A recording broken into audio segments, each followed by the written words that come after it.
Gene, this means a lot to certain people, Tesla. It represents a sort of a transition away from, the internal combustion engine to EVs and everything that encompasses.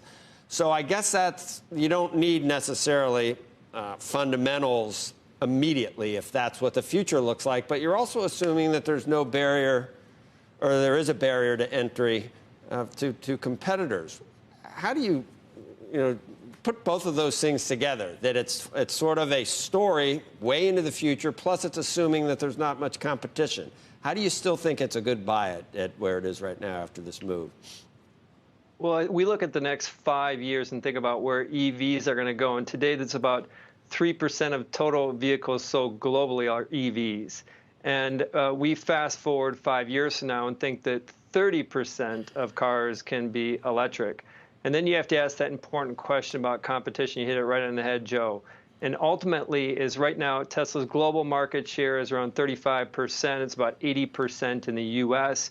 But if you assume they get 30% share, so that there is some deterioration because of competition 5 years from now, you get to a company that's just on the auto piece alone generating $300 billion in revenue. That's hardware, software, and services. You put an Apple like 6.5 times multiple on it, and you get a much bigger stock, a $2,500 stock. But beyond the stock, to your point of your question, is I think I would agree that a lot is priced in, but it's important to put into context what's happened over this stock since its IPO 10 years ago. For 8 years, the company got no credit for what they were doing. It was essentially investors largely disbelieving the future. That's like someone pressing down on a spring. In the last 2 years, that's been released.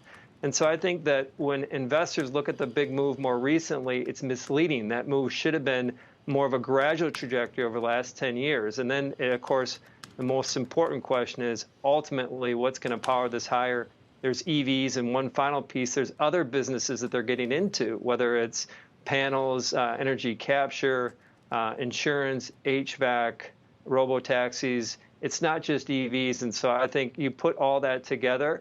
I don't know what the stock's going to do today, in 2 weeks, in 2 months, but I have a strong belief that this is going to be a much bigger company in the next 5 years. Okay, David, you heard a lot. You're going to turn around? You're going to buy some today? No, not at all. Look, I think all the projections that we've seen that look out 10 years, not just 5 years, but 10 years, are showing maybe 26 or 30 million electric vehicles.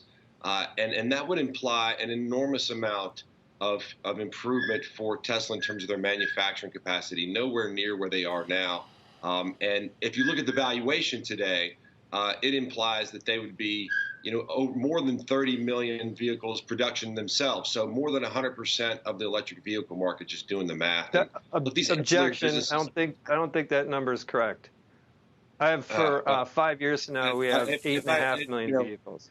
You had your turn, Gene, man. Listen, nobody really believes that insurance is going to make a lot of money. GM was in the insurance business, and they got out of it, right? Solar panels has kind of been a disaster. I think the Solar City acquisition, I think there's some potential trouble, regulatory trouble and legal trouble related to that. And look, the idea that Tesla's going to continue to scale up successfully, given all the recalls and the trouble they're seeing in their Consumer Reports rankings, I think that's kind of a false narrative as well. I mean, I haven't met many folks who've even attempted a straight-faced argument besides don't fight the tape with respect to the valuation of Tesla.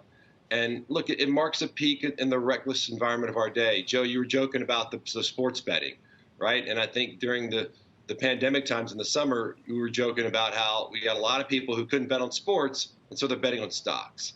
And I think that's what you got here is Tesla's become a game for people. They think as long as they keep buying it, it'll keep going up. And that's a dangerous strategy, and it's a hope.